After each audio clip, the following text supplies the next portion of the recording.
This is All India Radio. In the program Spotlight now, we bring you an exclusive interview with Union Steel Minister Ramchandra Prasad Singh on developments in the steel sector in India. The interview is AIR correspondent Ashutosh Shukla. A lively domestic steel industry is very important for any developing country. It provides inputs to industries like construction, infrastructure, capital goods, motor vehicles, defense and railways. Steel industry also has important role in economic growth and employment generation. Union Minister of Steel, Mr. Ramchandra Prasad Singh is joining us today on All India Radio News. Let us hear from him about the steel sector and recently announced Production-Linked Incentive PLI scheme for specialty steel. Sir, first of all, I would like to congratulate you on your new assignment as a Union Minister of Steel. India is the second largest producer of crude steel in the world. However, we are still dependent on imports for specialty steel. What is specialty steel and what is the need for this new scheme for increasing the production of specialty steel? First of all, I convey my good wishes to you and good wishes to all our listeners.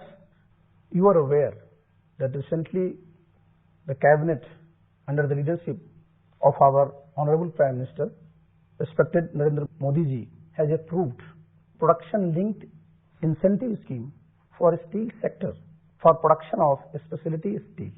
You will say, what is this specialty steel? A specialty steel is a steel which is value added. It is treated, it is strengthened, and it is used in sectors about which you were just mentioning: automobile sector, defense sector, railways, space. You see, nowadays you hear about high-speed corridor trains. You need rails for that quality.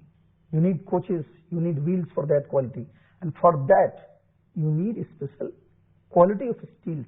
That is the requirement of our industry in India. To meet that demand, we have brought this scheme. The scheme's outlay is about 6,322 crores. And it is a period of 5 years period. And it is expected that there will be investment of about 40,000 crores.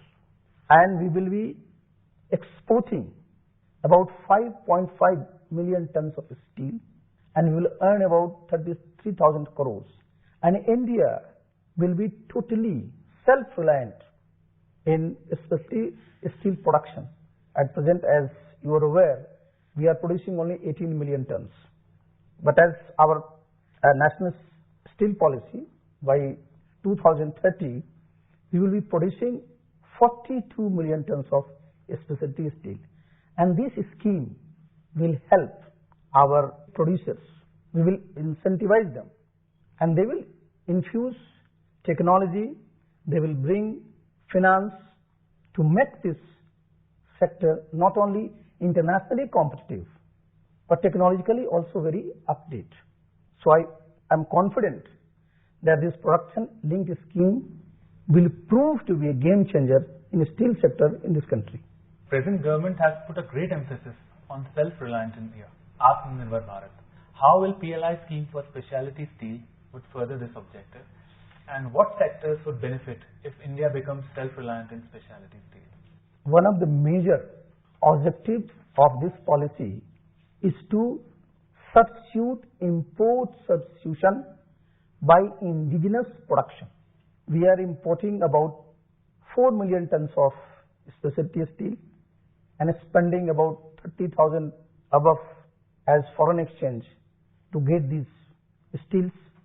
When we are self-reliant, which we will by 2027, definitely our domestic requirement will be met. We will be in a position to export also.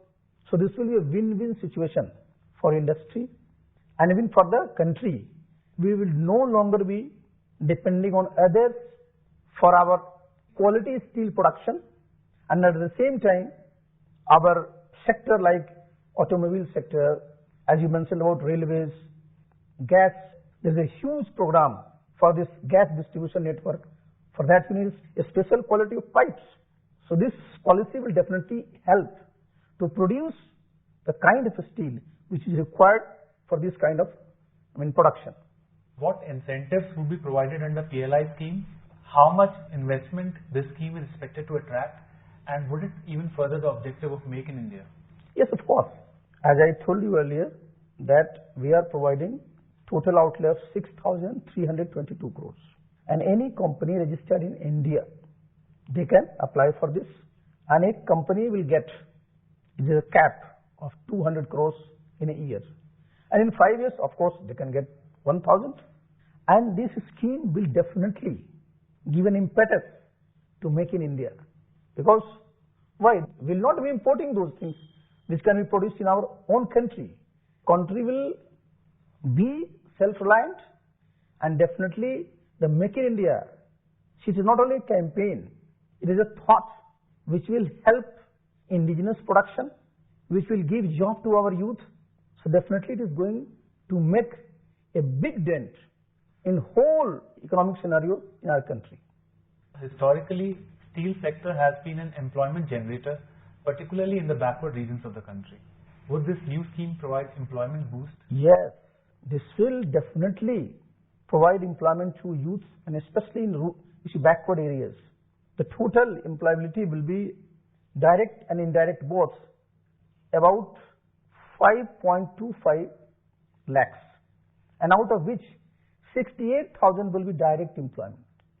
You must appreciate that there is a lot of scope for generating employment by introduction of this skill, and especially in those areas where units will be established, where this value addition will take place, and it will give a boost to employment generation in the country. MSME sector is an important driver of employment in our country. Would PLI scheme for specialty steel also benefit the MSME sector in some way? Definitely. You see, MSME sector, as you mentioned, provides a lot of job opportunities to our youth. And it is spread all over the country. This PLI scheme will provide job opportunities not only upstream, but downstream also. So as MSME sector will also be gaining from this scheme. How was steel industry hit by the COVID pandemic? We saw a decline of 10.6% over the previous year. What are the plans of the ministry to increase the production and take it beyond the pre-pandemic levels? You see, this COVID pandemic has badly hit economic activity in this country, and the steel industry was no exception to this. The production was hit. You see, the supply of raw material was hit, but I give full credit to our industry people, to our government employees, who all have again come back, and they have put in all kinds of effort to bring production to pre-pandemic level. And there is good sign, and I am hopeful that in coming days, they will not only achieve the target, but they will achieve the target which our steel policy of 2017 has envisaged, to get our steel production of 300 million tons by 2030. Private players contribute more than public corporations in the production of steel. How can PSUs compete with private players and perform at par with them? See, you have mentioned that both public sector and private sector, they are playing a role in this sector. Today's production, 86%, they come from the private sector, 14% from the government side. Both are coexisting. And what is our objective? Our objective is to help both public sector and private sector. At the end of the day, what you see, we see a country where we achieve our target of producing 300 million tons by 2030, and for that you need a competitive private sector as well as a robust public sector. So government is all about, and government will help both of them. And you see, if there is no competition, there will be complacency, there will be monopoly. So if there are private sector and private sector, there will be healthy competition, and the country will benefit. SAIL, RINL and other PSUs have shown encouraging performance for some time now. Are there any plans for expansion, modernization or restructuring of these giant corporations? You see, they are flagship companies of our ministry, and they have performed extremely well in the past. For some reasons, there were some problems in the middle, but for last 3 years, they are doing exceedingly well, and I am hopeful that they will do better in future, and government is concerned, we will provide them all kinds of support. You mentioned about the target of 300 million ton of steel by 2030. How is national steel policy changing the steel sector in India? When you have a policy, then you have a roadmap. And when you have a roadmap, you plan your strategies accordingly. So we have got a roadmap, and accordingly we are planning. And definitely this PLI scheme is a very good scheme, and this will trigger a development in quality steel production in this country. Our country is the second largest producer of crude steel in the world. What are your plans to make it number one? For that you have to, what we say, increase the demand of steel in the country. The scope of steel in public utilities, as you are aware, today we have this Pradhan Mantri Awas Yojana. See, drinking water supply to every household, gas line to every household, railway line, you see, smart cities, airports.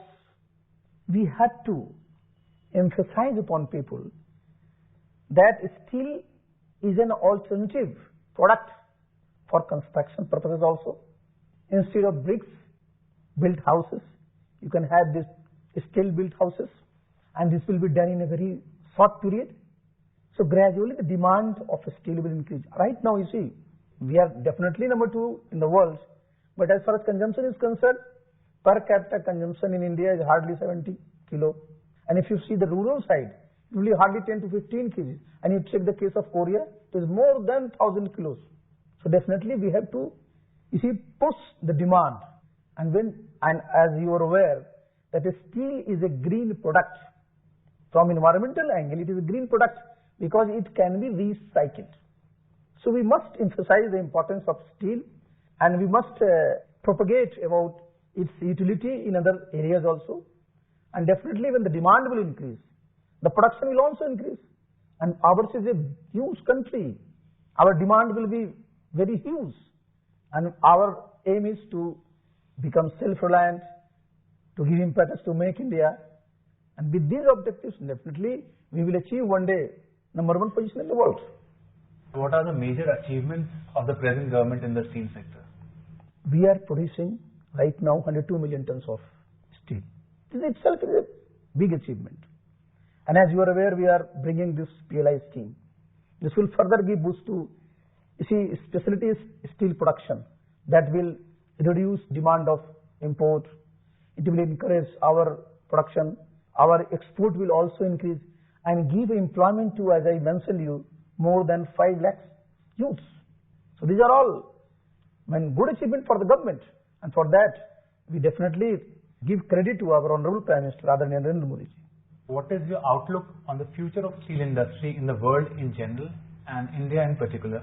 What are the possibilities in the steel sector in coming years? You see, I mentioned that steel is a green product, and that itself places steel in a very good situation, because in coming years you have to take care of environment, you have to take care of pollution, and since steel is a green product, it can be recycled. It has a great future. Thank you, sir, for joining us on All India Radio News. Thank you. I first thank to All India Radio for giving me this opportunity, and also convey my best wishes to all our listeners. Thank you. Jai Hind. You were listening to an exclusive interview with Union Steel Minister Ramchandra Prasad Singh on developments in the steel sector in India. The interviewer was AIR correspondent Ashutosh Shukla. This program was produced and presented by the News Services Division of All India Radio. You can listen to it on our mobile app News on AIR. This program is also available on our YouTube channel News on AIR Official. You may email your opinion about this program at airnsdtalks@gmail.com.